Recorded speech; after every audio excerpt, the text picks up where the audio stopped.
éteigne les lampes. Effectivement, madame, monsieur, bonsoir. Mercredi 21 juin, premier jour de l'été et traditionnelle fête de la musique, la 14e édition, célébrée partout à travers la France. 10 000 manifestations ce soir. Nous nous retrouverons avec l'affaire Louis Trio, que vous venez d'entendre, avec Bernard Lavilliers dans la deuxième partie du journal et toute une série de reportages à travers la France. Également au sommaire de ce journal, le détournement du Boeing japonais. Il se poursuit, 365 personnes à bord et un pirate de l'air qui menace de faire sauter l'appareil si le chef de la secte Aoum n'est pas libéré.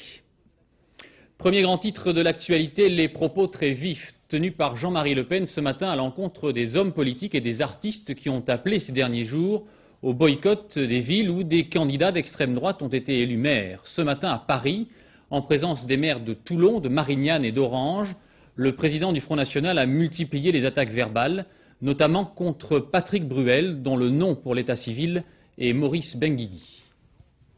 La ville de Toulon devra se priver des vocalises du chanteur Benguigui qui a décidé de ne pas honorer ses contrats. Après tout, je ne crois pas qu'on en mourra à Toulon. Et puis, les fans de Bruel pourront toujours se déplacer dans la ville d'à côté. Ces jappements de chiots mal lavés et mal élevés n'empêcheront pas le Front National de continuer son action politique. En ce qui touche le boycott demandé par M. Fabius, je voudrais lui rappeler que les pratiques de boycott tombent sous le coup de l'article 225 du nouveau code pénal, paragraphes 1 et 2. Et quant aux interventions du nouveau ministre de la Culture, qui passe d'ailleurs de la santé à la culture avant d'aller à la marine marchande ou peut-être à son cabinet médical, nous savions qu'il existait une catégorie de crétins qui étaient les crétins des Alpes. Nous savons maintenant qu'il y a aussi des crétins des Pyrénées. Oui, nous attendons d'un instant à l'autre la réaction du ministre de la Culture, Philippe Douste-Blazy, puisque c'est de lui dont parlait M. Le Pen il y a un instant. Patrick Bruel annonçait hier qu'il ne se produirait donc pas ni à Toulon ni à Orange cet été. En revanche, Charles Aznavour chantera, lui, les artistes très partagés entre la décision d'annuler les concerts pour ne pas cautionner les municipalités ou d'accepter de chanter par respect pour les habitants. On va tout de suite retrouver Bernard Lavilliers. Bonsoir. Bonsoir. Vous serez avec nous tout à l'heure pour fêter cette fête de la musique. Je voudrais avoir sur ce sujet-là votre réaction, Bernard. Ma réaction, c'est que M. Le Pen dérape légèrement. Il parle trop. Et il y a un proverbe qui dit, quand le chasseur a pris sa proie, c'est lui qui devient le gibier. Il est en train de devenir le gibier parce qu'il se comporte comme un imbécile. Moi, de toute façon, j'ai déjà chanté à Toulon. Il n'était pas encore au pouvoir, ni son ami. Mais j'estime que Toulon n'est pas forcément complètement FM. Et même si ça l'était, on devrait chanter tous les jours. Parce qu'il faut aller au contact. Il n'est pas question d'isoler encore plus les gens pour qu'ils aient l'impression de faire partie d'un ghetto dont ils ne sont pas forcément totalement participants. Alors quand il dit que le crétin des Alpes, moi je vais lui dire à M. Le Pen que c'est un cyclope dissymétrique parce qu'il s'est fait remettre un œil et que malheureusement, s'il se marie qu'avec ses cousins bretons, il y a un jour ou l'autre, il y aura un problème de consanguinité. Qu'en général, l'intelligence, elle vient d'un mélange énorme sur le plan cellulaire et sur le plan génétique. Vous iriez donc chanter, quoi qu'il arrive, à Orange ou à Toulon, si cela doit se faire dans les semaines qui viennent? Au contraire, il faut aller au contact. Moi, je pense que porter la contradiction sur place, c'est très important et c'est une preuve de courage. Il n'est pas question de faire justement un blocus, c'est complètement ridicule. Et d'autre part, il devrait modérer ses propos parce qu'il ressemble légèrement à Hitler qui disait, quand on me parle de culture, je sors mon revolver. Je vous remercie Bernard, on vous retrouvera tout à l'heure ainsi donc l'affaire Louis Trio pour fêter la musique. Cette polémique est vécue intensément, en tout cas dans les villes concernées. À Toulon par exemple, où le chorégraphe français d'origine albanaise, Angeline Preliocage, et sa compagnie ont refusé de devenir le ballet national contemporain de Toulon, comme c'était prévu. Sur place, Yannick Aroussi, Jean-François Giorgetti. Monsieur Preliocage a pris une décision par rapport à l'élection de Monsieur le Chevalier, mais le spectacle pour cet été est maintenu. Coup de fil inquiet à Château-Vallon, mais le spectacle continue. Le chorégraphe Angelin Preliocage participera au festival, mais il renonce à s'installer définitivement ici, sous le label Ballet National Contemporain de Toulon. Je ne veux pas coller mon nom à celui du Front National. Et par conséquent, je ne vois pas d'autre solution que de quitter. Du haut de sa colline, Château-Vallon regarde Toulon et son directeur lance un défi à la nouvelle municipalité. Pas question de boycott pour Gérard Paquet, mais il a décidé tout simplement de refuser la subvention de la ville qui représente le tiers de son budget. Je ne veux pas être la caution culturelle d'une ville Front National. C'est très simple. Château-Vallon est le grand lieu culturel non seulement de la ville, mais aussi du département. Et il est clair qu'on pourrait devenir cette caution, et pour moi, il n'en est pas question. Toute cette agitation verbale, à mon avis, va s'estomper dans quelque temps. Ne me fait pas beaucoup de soucis. En ce jour de fête de la musique, la culture est sous le feu des projecteurs, ambiance particulière à Toulon. C'est pas vraiment une vraie fête, c'est pas comme les autres fêtes de la musique, ça a plus un côté militant. Toulon en fête, c'est ce que tout le monde espère, et Marc a pour l'occasion composé cette chanson. Toulon, pourquoi t'as fait ça? Toulon, ressaisis-toi, sinon la nuit sera longue. Cette polémique sur un éventuel boycott de ces villes par les artistes s'est également emparée du monde politique. Les réactions ont été très nombreuses aujourd'hui. Elles sont recueillies par Marie-Pierre Farkas. Dans la fraîcheur des couloirs de l'Assemblée nationale, la question du jour était musicale. Faut-il aller chanter dans les villes dont les maires sont du Front National? Il n'y a aucune raison de sanctionner ceux-là même qui attendent les chorégies d'Orange ou qui attendent le festival de jazz de Toulon. Mais que les artistes comprennent que c'est le moyen d'exclure encore plus l'électeur du Front National, qui n'est pas M. Le Pen lui-même, et que par là même, on en fait un martyr. Je ne suis pas partisan d'un boycott généralisé parce que je crois que c'est sur le terrain, à la fois en combattant les idées du Front National et en s'attaquant aux problèmes qui nourrissent son développement, que nous pourrons faire avancer les choses. Et surtout, il ne faut pas diviser, disons, les adversaires du Front National qui ont des positions différentes sur cette question. Boycottés ou pas, les socialistes étaient perplexes et même divisés. Il ne faut pas que ces habitants subissent deux fois la sanction. D'abord l'humiliation d'avoir un maire Front National et ensuite la déception de ne pas avoir les concerts qu'ils attendent. Je serai artiste. Si on me fait une proposition de participer à un spectacle organisé par la municipalité d'Orange, et si j'ai la possibilité d'avoir un contrat dans une municipalité à côté, eh bien d'une certaine manière, je ferai jouer la préférence démocratique. Et j'irai dans une municipalité démocratique. Au fond, sans évoquer l'idée d'un front républicain sur le thème du boycott, la majorité des députés voudrait plutôt inciter les artistes à ne pas bouder les villes du Front National. Voilà donc pour ce premier dossier du journal. L'actualité à l'étranger maintenant est la terrible attente des 365 passagers d'un Boeing 747 japonais immobilisé sur un aéroport, celui d'Hakodate. Le pirate de l'air menace de faire sauter l'appareil si le gourou de la secte Aum, qui avait été impliqué, vous le savez, dans l'attentat au gaz du métro de Tokyo, n'est pas libéré. Le point avec Hervé Brusini. Isolés, ils sont emprisonnés dans leur poste de pilotage, plongés dans la confusion la plus totale depuis une vingtaine d'heures. Y a-t-il un ou plusieurs pirates de l'air à bord? De quelles armes disposent-ils? Hormis un pic à glace que l'équipage a bel et bien vu, quels sont les mobiles de ce détournement? Seule certitude, l'unique preneur d'otages visible a fait évacuer le pont supérieur de l'avion pour regrouper tous les passagers à l'arrière. 11 membres d'équipage ont été ligotés. C'est en plein vol ce matin que le commandant avait averti. Une hôtesse est menacée par un homme armé. Les 350 passagers, dont un Français, venaient de se poser sur l'aéroport d'Hakodate, au nord du pays. Bouclage immédiat de l'aéroport et commencement des négociations par le seul truchement de la cabine de pilotage. Première exigence, le plein de carburant.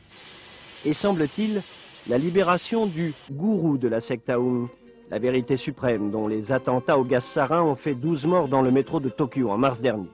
Seulement voilà, le preneur d'otages a nié toute relation avec la secte. Du coup, les autorités japonaises ne disposent que de fort peu d'éléments d'information. Difficile de négocier quand on ignore tout de son interlocuteur. À bord, il n'y a aucune nourriture. Seulement l'équivalent de 9 petits verres d'eau par personne. En Bosnie, pour la première fois depuis un mois, un convoi humanitaire a pu arriver à Sarajevo. Quelques tonnes de farine et d'huile pour approvisionner la ville, mais ce matin, un obus est tombé sur un marché et il a fait plusieurs blessés. Nos envoyés spéciaux à Sarajevo, Laurent Bussier, Alain Dubas et Fabien Briand. 5 blessés, dont un adolescent gravement atteint. L'obus qui est tombé ce matin près du marché de Sarajevo fait partie de cette stratégie de harcèlement qu'emploient les Serbes contre la population civile de la ville. Quelques obus éparses, un jour d'accalmie, l'insécurité demeure, les habitants restent chez eux, les casques bleus sont obligés d'être en permanence vigilants.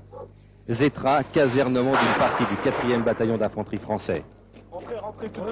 Un autre obus vient d'exploser à quelques mètres des véhicules blancs. Vengeance des artilleurs serbes. Hier, ces chars sagués avaient détruit un char serbe qui prenait comme cible le poste d'observation français d'Otogne dans le nord de la ville. Une réplique qui illustre la politique de fermeté appliquée depuis peu par les casques bleus. On m'a pris Verbania, je l'ai repris. Maintenant, on tire sur mes positions, je riposte.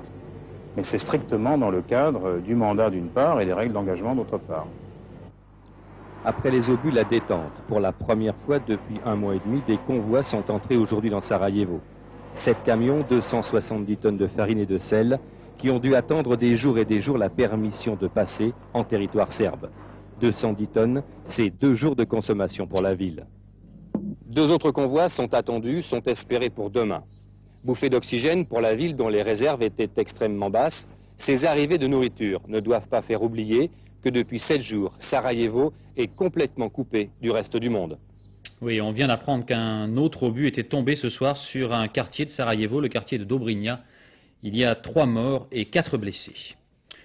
Retour en France avec la décision de la direction de GEC Alstom de supprimer 1 millier d'emplois, une décision tout à fait regrettable, juge le porte-parole du gouvernement, François Baroin. Quant au Premier ministre, Alain Juppé, il a assuré à l'Assemblée nationale que le chiffre de 50 milliards de francs d'aide à l'emploi sera tenu.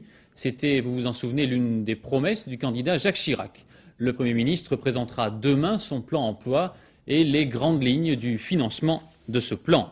Les premières indications sur le collectif budgétaire ont filtré ces jours derniers. Jean Gandois, le président du CNPF, était ce matin à l'Élysée. À sa sortie, vous allez l'entendre, il était capable de dire ce qui allait augmenter, mais restait très circonspect sur les mesures destinées à encourager les chefs d'entreprise à créer des emplois. Les seules choses dont je suis à peu près sûr, tant que le Premier ministre n'a pas parlé, c'est augmentation du SMIC, augmentation de la TVA, augmentation provisoire de l'impôt sur les bénéfices des sociétés. Il est bien évident que si je n'ai pas un signe fort à apporter aux entreprises, notamment sur la réduction des charges pour les bas salaires, ça sera très difficile de les convaincre. La suite du dossier, demain. Voilà, et Jean Gandois qui sera précisément demain soir l'invité de notre journal et qui réagira à la présentation du plan d'Alain Juppé. Dernière information, enfin, au chapitre économique, la Poste vient de prendre l'engagement de ne fermer aucun bureau en milieu rural.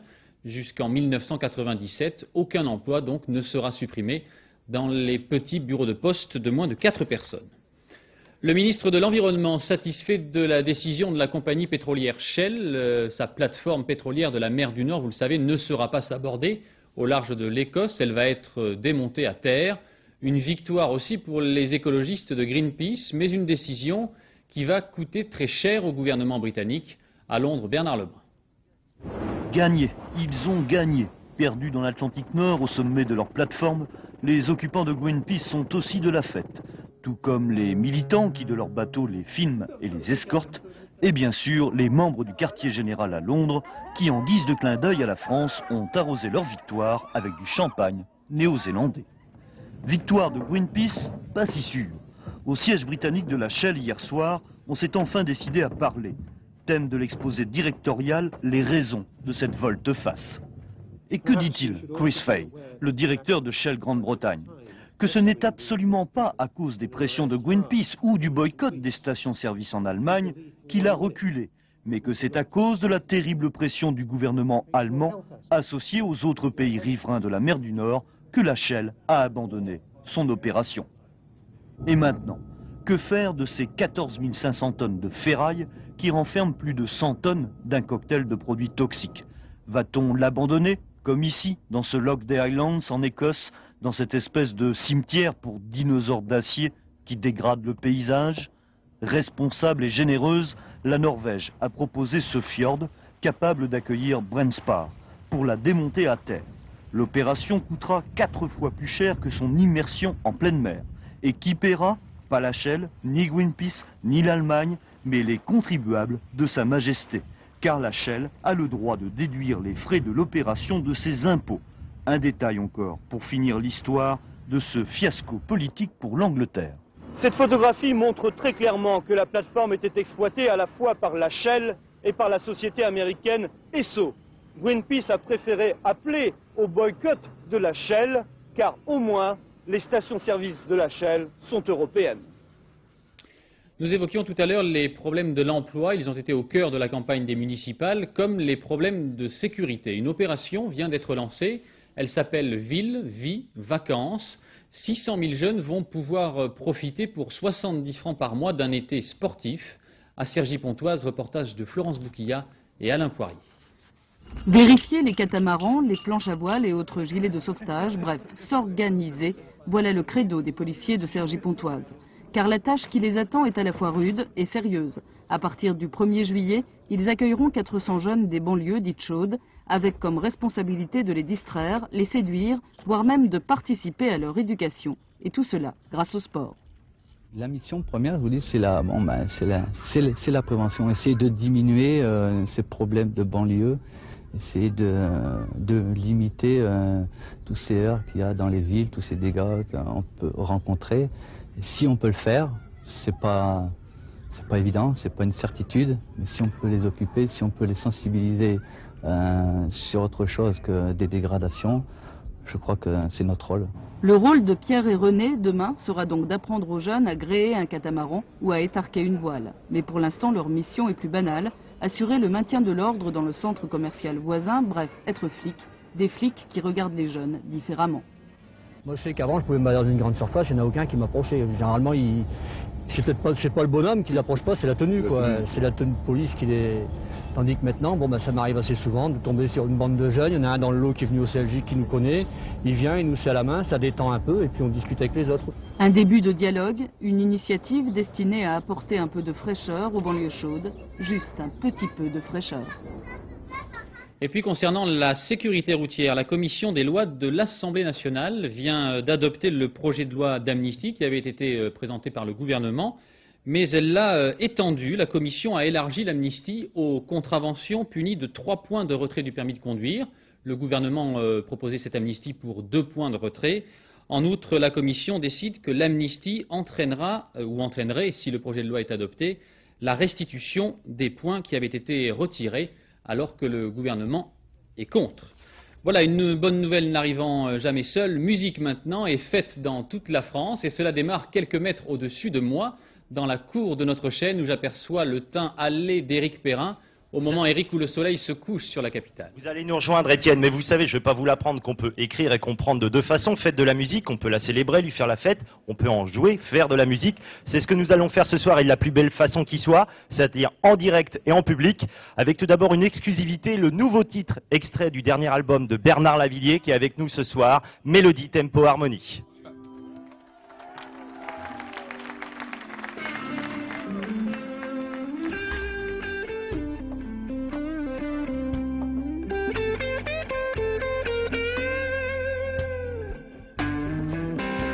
Brouillard de Londres, j'ai rencontré un soir un type nommé Bobby, un guitariste noir. Il venait de Kingston, avait des yeux violets. Dans un bar de Brighton Beach, c'était là qu'il jouait.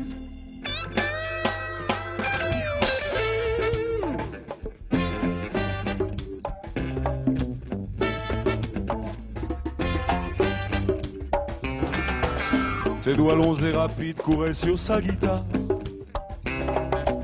Ses riffs comme des fluides transperçaient le brouillard. La lumière dorée du soleil de Négrier planer sur la fumée en petites notes agiles.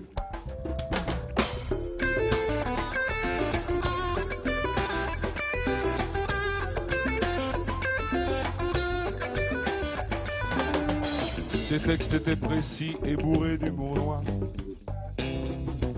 C'était donc mon ami depuis ce fameux soir. Attention! Mélodie, tempo, harmonie. Je les joue ici, mais elles viennent d'ailleurs. Mélodie, tempo, harmonie. Guitare, basse, batterie, saxophone et chœur.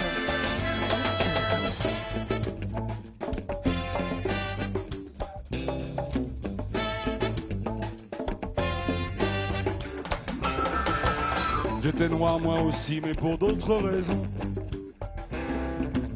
J'avais passé 10 ans à dormir en prison. C'était une drôle d'affaire, pleine de coups d'escopette, de transporteurs de fonds et puis de grosses galettes.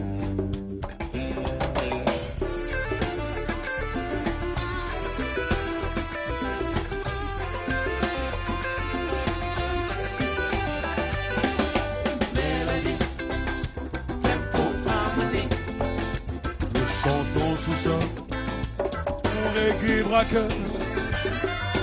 Mélodie, tempo, harmonie, surtout pas de cris, ça se passe en douceur.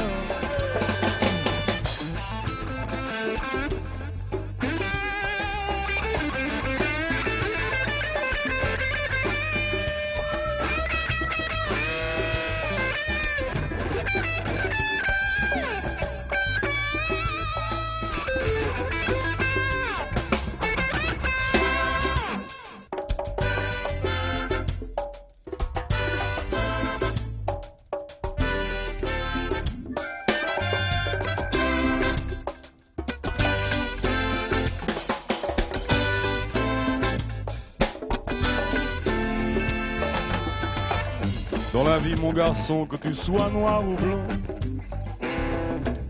t'as le choix, tu travailles ou tu gagnes de l'argent. Les flics n'ont pas aimé cette chanson historique. Pommer la grosse galette et fini la musique.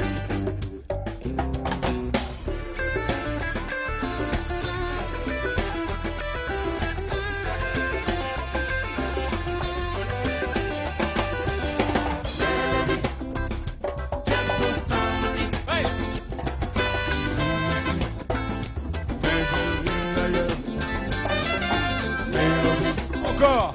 Tempo, harmonie, guitare, basse, batterie, saxophone et chœur. Encore. Mélodie, tempo, harmonie. Je te les joue ici, mais elles viennent d'ailleurs. Hey. Mélodie, tempo, harmonie, guitare, basse, batterie, saxophone et chœur. Attention. Mélodie.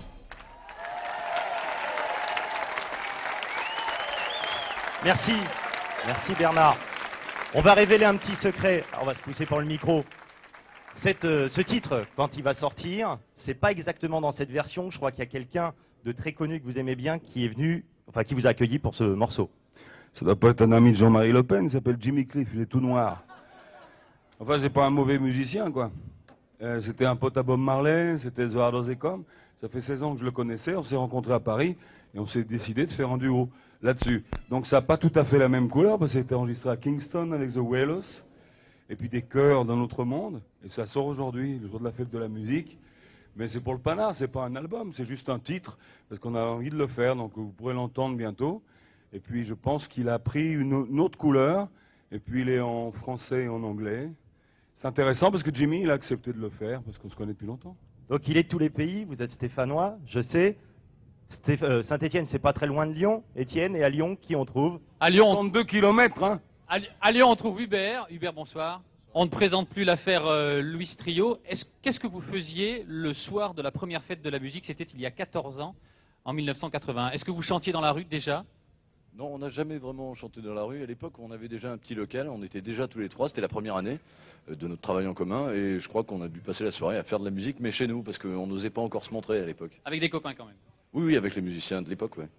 Eh bien, on va chanter tous ensemble, on va vous écouter, et en plus on a de la chance, parce que je crois que c'est l'une des premières fois que vous chantez en public le single de votre nouvel album, et ça s'appelle Le meilleur des mondes, l'affaire Luis Trio.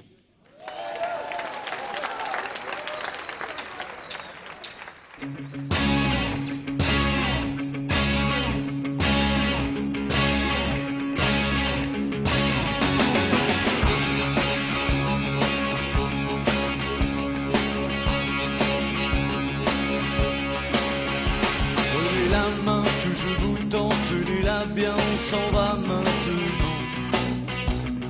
Je vous emmène en lieu, là où la vie est moins dure. Depuis les temps les plus anciens, nous rêvons tant de souffrir un peu moins.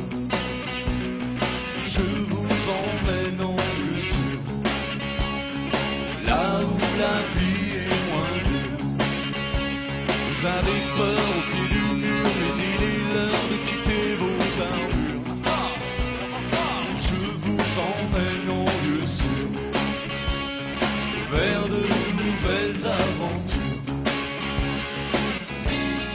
Ne prenez que l'essentiel, cette attraction s'appelle le meilleur des mondes, où toutes les couleurs se confondent.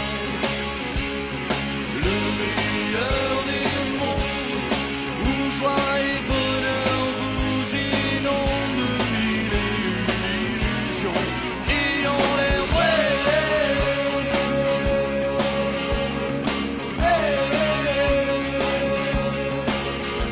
La vie est folle, vous le savez, et vos idoles n'y pourront rien changer. Je vous emmène en lieu sûr, là où la vie est moins dure. Je sais vos plans sur la fenêtre, je sais comment effacer vos défaites. Je vous emmène en lieu sûr, là où la vie est moins dure. Ne prenez que l'essentiel, cette attraction s'appelle le meilleur des mondes, toutes les couleurs se confondent. Le meilleur des mondes, où partout les cœurs se répondent sans jamais se mentir, sans jamais se haïr.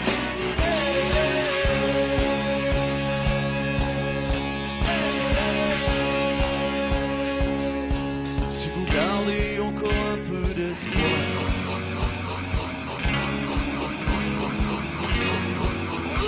je vous prie de me suivre et de croire que je suis l'homme du futur, descendant du roi Arthur. Le meilleur des mondes, nous partons sans perdre une seconde. Le meilleur des mondes, l'attraction la plus étonnante, la plus abracadabra au monde.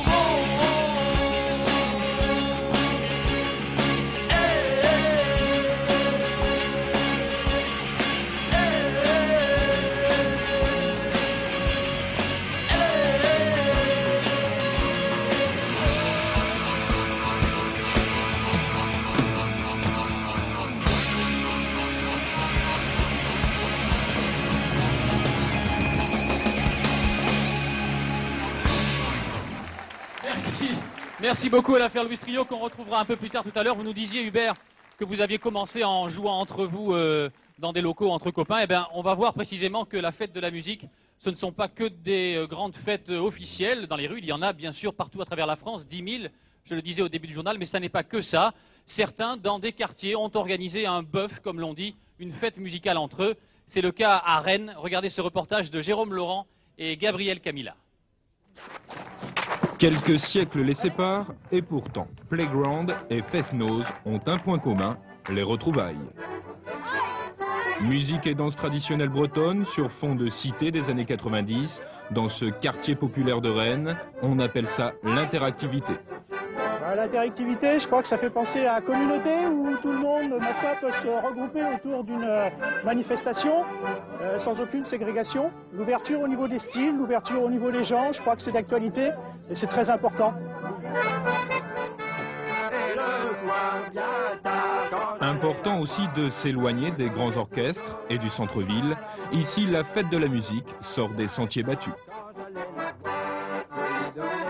On espère bien répondre aux besoins du quartier et surtout décentraliser la fête de la musique et se démarquer du centre-ville qui est plus musique actuelle, rock, rap. Voilà. Voilà, en Bretagne, on ne sait si la fête passe avant ou après la musique. Une chose est sûre, ça dure toujours jusqu'au bout de la nuit.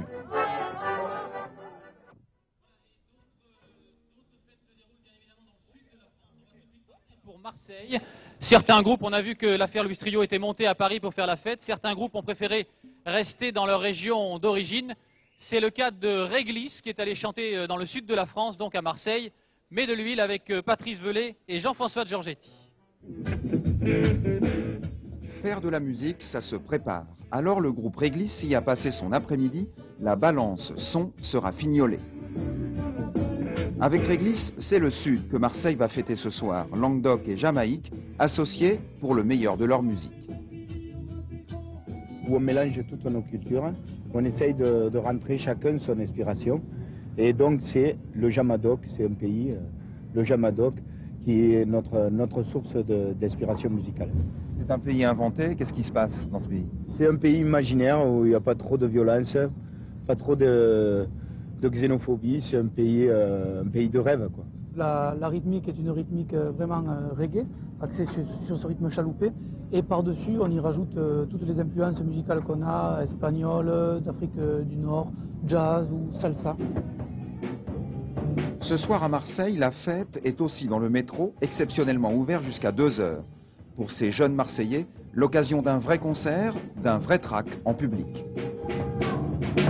Bon, il y a pas mal de copains, mais c'est pas un public qui est acquis à la base, donc bon, enfin, les gens ils viennent pas là pour siffler, donc alors ça pose pas de problème.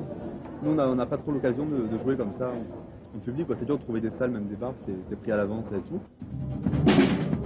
À Marseille se prépare une nuit musicale d'été. Ça tombe bien, la chaleur est de retour depuis quelques jours.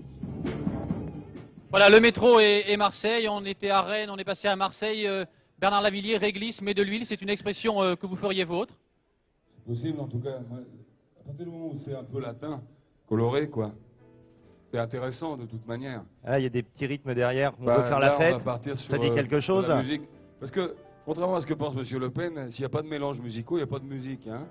Alors la salsa, justement, ça s'appelle la sauce en espagnol. Et c'est un mélange de musique cubaine, de musique africaine, de musique je dirais argentine et de musique rock. La salsa, c'est vraiment une sauce. Et pourtant, Dieu sait que plus ça va et plus les gens ont envie d'entendre ça. Moi, j'ai fait ça en 80 avec toute l'équipe de la Fania All Star, avec Ray Barretto aux percussions à l'époque. Et puis je vais vous la chanter parce Allez, que... on a envie de l'entendre. La salsa!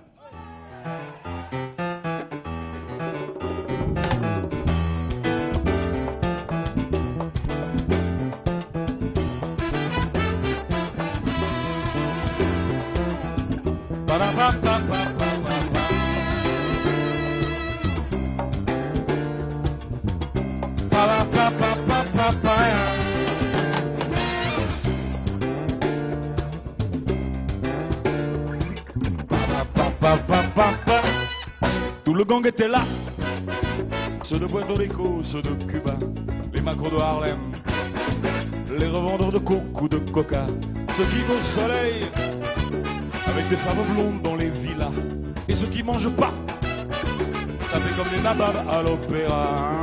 La voilà, attention c'est à vous. C'est une latine de la résine. Allons-y.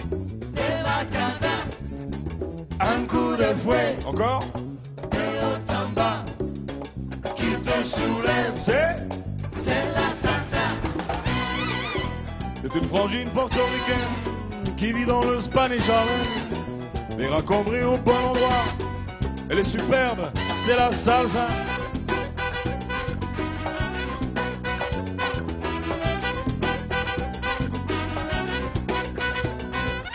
une sauce mélo, de te quiero mucho et de cafard. Une sauce méla, c'est le Christ qui te saigne pour 20 $. Une sauce mêlée, de beauté, de souplesse et de conga.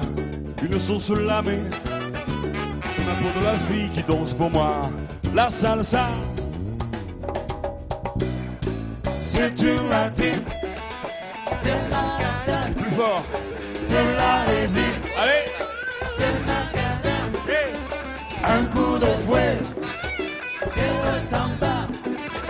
Qui te soulève, c'est la salsa. C'est une frangine portoricaine qui vit dans le Spanish Harlem et raccombrée au bon endroit. Elle est superbe, c'est la salsa.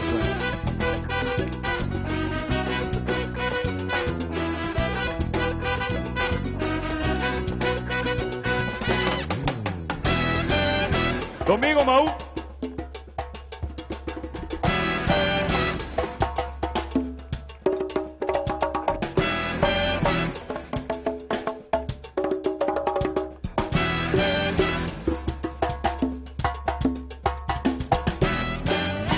Tout seul dans la nuit chaude, je la garde serrée contre mon cœur, malgré la mort qui rôde, chuchotant quelque chose à son chauffeur. Y en a marre des palaces, elle s'en va faire des passes pour le panard. Je la suis à la trace, ramassant ses paillettes sur le trottoir. C'est une latine, allez à vous. De la résine, encore. Un coup de fouet, de haut en bas, qui te soulève, c'est la salsa. C'est une frangine portoricaine qui vit dans le Spanish Harlem et raccombrée au bon endroit. Elle est superbe, c'est la salsa. C'est la salsa. C'est la salsa. C'est la salsa.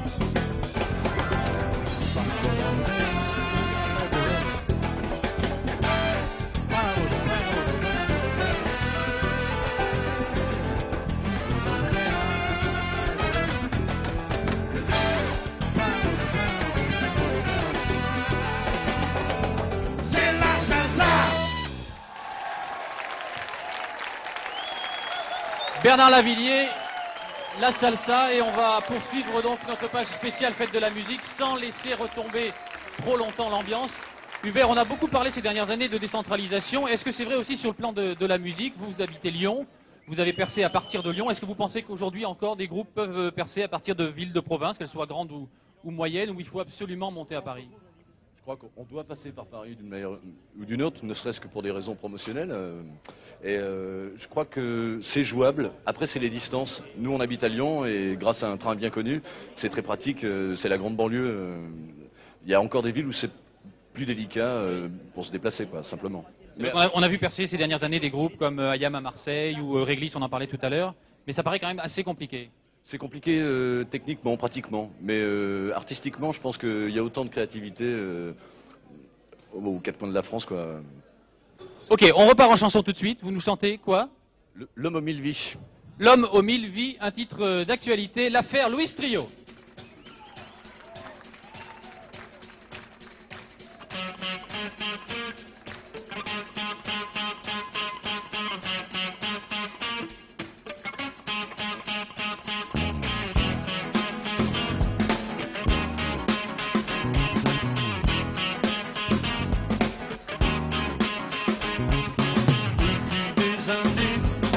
Abusé, désemparé, il a tout tenté, c'est tenté qu'il eût vraiment été, il a tout son temps, tenté si bien qu'il n'en fit rien, rien qu'un peu de vent, soufflant s'évident, tant les plus s'éloignent, quand il joue à qui perd gagne,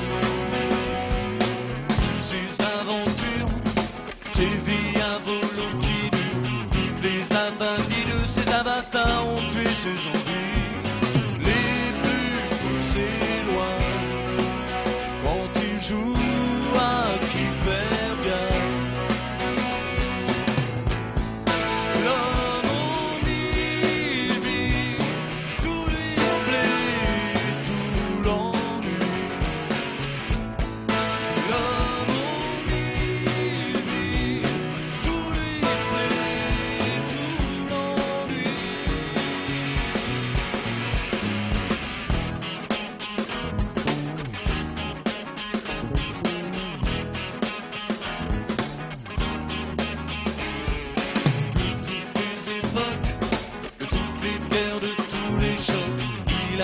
t'a pris, plus au piège de trop longue vie. Il a les yeux secs, c'est quel de 6 siècles d'échecs. Chaque jour est le pire, pire qu'un dernier soupir. Les plus qui s'éloignent quand il joue à qui perd garde. L'homme au mille, tout lui plaît, tout l'ennuie. L'homme au mille, tout lui plaît, tout l'ennuie.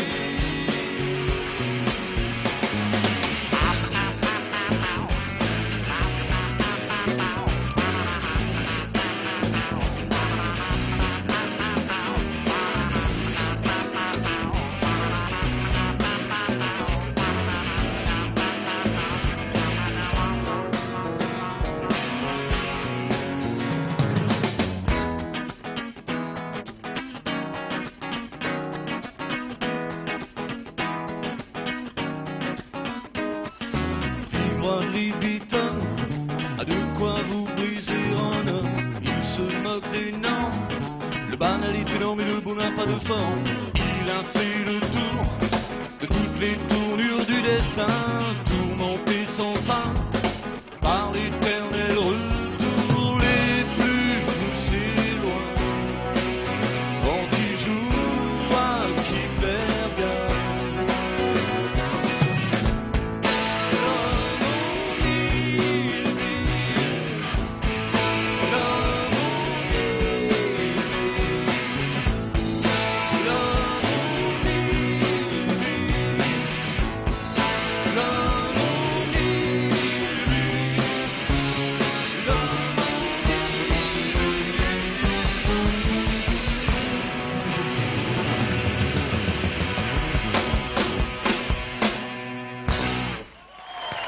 Merci à toute l'affaire Louis Trio qu'on va retrouver dans un final époustouflant parce que je crois que vous n'avez jamais chanté avec Bernard Lavilliers.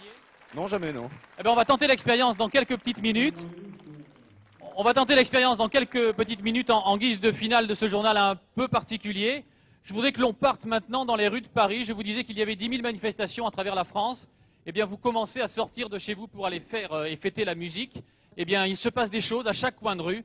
Des regards, des croquis, pardon, filmés par Stéphane Auman autour de Paris. Regardez. Symphonie numéro 2 pour 21 pianos et l'ambiance de la rue. Création mondiale cet après-midi, le compositeur est italien et la mélodie déroutante. Je croyais bien avoir fini par trouver un moyen de... Pour la deuxième année consécutive, la fête est admise à Necker. La musique, remède à la tristesse des enfants malades. Attirés par le concert gratuit, tous les mômes du quartier ont envahi la cour de l'hôpital. Bah moi je pense que c'est bien parce que sinon par exemple là il fait beau, on serait resté enfermé dans notre service, ça aurait pas été génial quoi. Pourquoi c'est une bonne idée pour les enfants? Parce que ça leur fait du bien et que c'est amusant.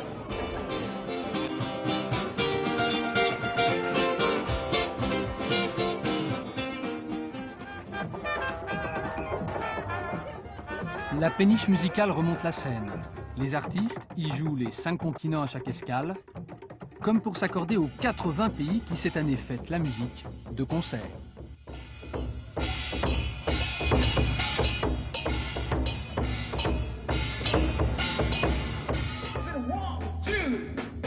Encore un hôpital, mais celui-ci est éphémère. Reconverti par les artistes en lieu de création, l'hôpital Bretonneau retournera à l'assistance publique en décembre. Alors pour eux, la fête a un petit goût d'adieu au music hall.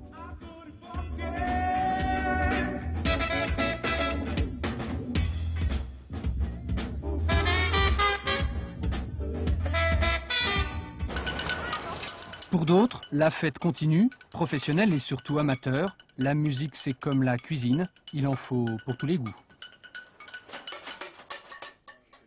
Voilà, et bien évidemment, cette fête de la musique, elle a commencé tôt ce matin, puisque dès 13h, les Négresses Vertes étaient sur ce plateau.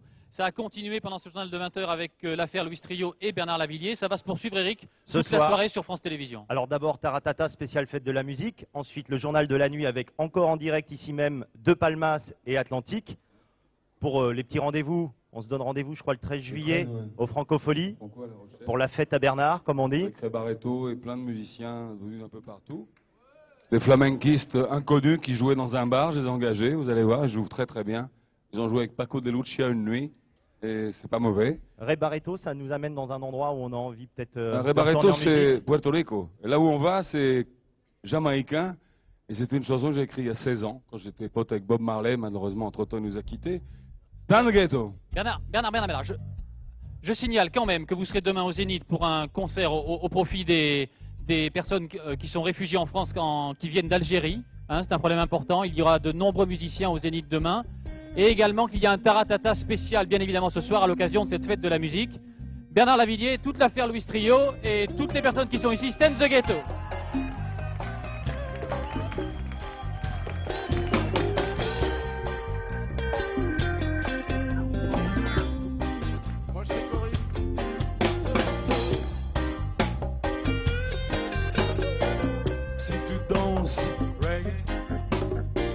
Oh, si tu penses reggae, tu balances reggae, sans défense reggae, c'est spécial reggae, infernal reggae, ça commence à cogner comme un cœur régulier. Oh, I am island, the island in the sun. I am I know when and where I go, but it is so hard to feed my kids. It's so hard. It's time to get up.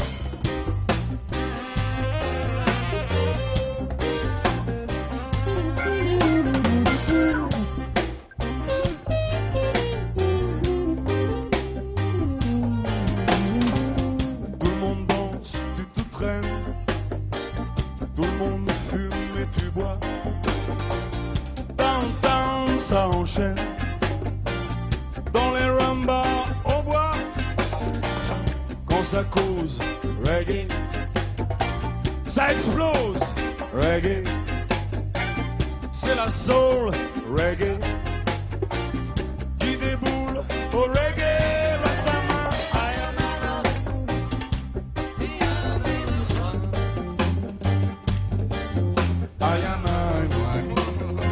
When and where I go, but it is so hard to feed my kids. But it is so hard to stand and get up.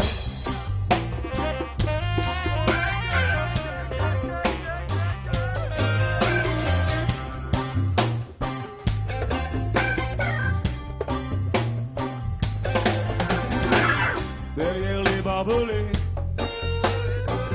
pas rangés, bien gardés, ils attendent de crever, de sortir